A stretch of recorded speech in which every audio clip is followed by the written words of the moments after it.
नमस्कार, मैं हूं आपके साथ हेमंत कुमार।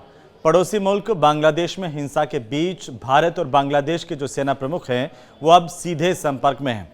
बांग्लादेश के सेना प्रमुख की तरफ से भारतीय ठिकानों की सुरक्षा का भरोसा दिया गया है, तो वहीं शरीफ उस्मान हादी की मौत के बाद देश में आगजनी और तोड़फोड़ की घटनाएं बढ़ गई हैं। भारत ने ढाका सरकार से भारतीय मिशनों और अल्पसंख्यकों की सुरक्षा सुनिश्चित करने के लिए कहा है। बांग्लादेश में जारी हिंसा और अस्थिरता के बीच भारत ने स्थिति पर कड़ी नजर बना ली है।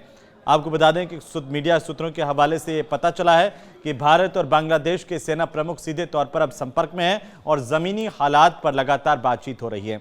मकसद साफ है कि सीमा के दोनों ओर हालात काबू में रहें और किसी भी तरह की स्थिति बिगड़ने नहीं पाए। बांग्लादेश के जो सेना प्रमुख हैं जनरल वाकर उज़्ज़मान, उन्होंने भारतीय सेना प्रमुख को यह भरोसा दिया कि बांग्लादेश में मौजूद सभी भारतीय ठिकाने पूरी तरह से सुरक्षित है। उन्होंने ये कहा कि मौजूदा तनाव के बावजूद बांग्लादेश सुरक्षा व्यवस्था बनाए रखने के लिए पूरी तरह से प्रतिबद्ध है। दरअसल बांग्लादेश में हालात उस वक्त और ज्यादा बिगड़ गए जब भारत विरोधी कट्टरपंथी नेता शरीफ उस्मान हादी की मौत हो गई। हादी का जिक्र आपने भी बहुत सुना होगा। हादी को ढाका में गोली मारी गई थी और इलाज के लिए इसे सिंगापुर ले जाया गया था, जहां पर गुरुवार की उसकी मौत हुई और इसके बाद वहां पर विरोध प्रदर्शनों का सिलसिला लगातार शुरू हो गया। अब आपको बताएं कि ये जो हादी है वो जुलाई विद्रोह का प्रमुख चेहरा था और अंतरिम सरकार के खिलाफ प्रदर्शनकारियों के लिए एक बड़ा प्रतीक भी बन चुका था। और इसीलिए जैसे इसकी मौत की खबर फैली, कुछ लोग सड़कों पर आ गए और प्रदर्शन लगातार बढ़ते चले गए। वहां पर एक कट्टरपंथियों की जो भीड़ है इस दौरान भारतीय उच्चायोग के सामने पहुंच गई। वहां पर उन्होंने प्रदर्शन किया और हादी की मौत के बाद जो हिंसा भड़की, उसमें हादी की मौत के बाद बांग्लादेश के कई हिस्सों में हिंसा फैल गई, क्योंकि ढाका, जहां पर देश के दो बड़े अखबार जिनमें प्रथम आलो और द डेली स्टार, इनके दफ्तरों में आगजनी हुई। और इसके अलावा मैं आपको जिक्र कर रहा था कि वामपंथी सांस्कृतिक संगठन उदीची शिल्पी गोष्ठी के कार्यालय में भी तोड़फोड़ की गई है। कई इलाकों में आगजनी और पत्थरबाजी की घटनाएं सामने आई। इससे माहौल और ज्यादा बिगड़ गया।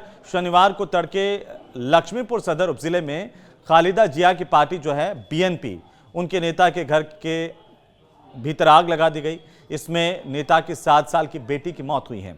वहीं इन घटनाओं का असर भारत पर भी पड़ रहा है और भारत और बांग्लादेश जो है उनके संबंधों पर भी इसका असर साफ दिख रहा है। मोहम्मद यूनुस के नेतृत्व वाली जो अंतरिम सरकार है उसके सत्ता में आने के बाद भारत लगातार बांग्लादेश में अल्पसंख्यकों, खासतौर पर हिंदुओं पर हो रहे हमलों को लेकर चिंता जाहिर करता रहा है।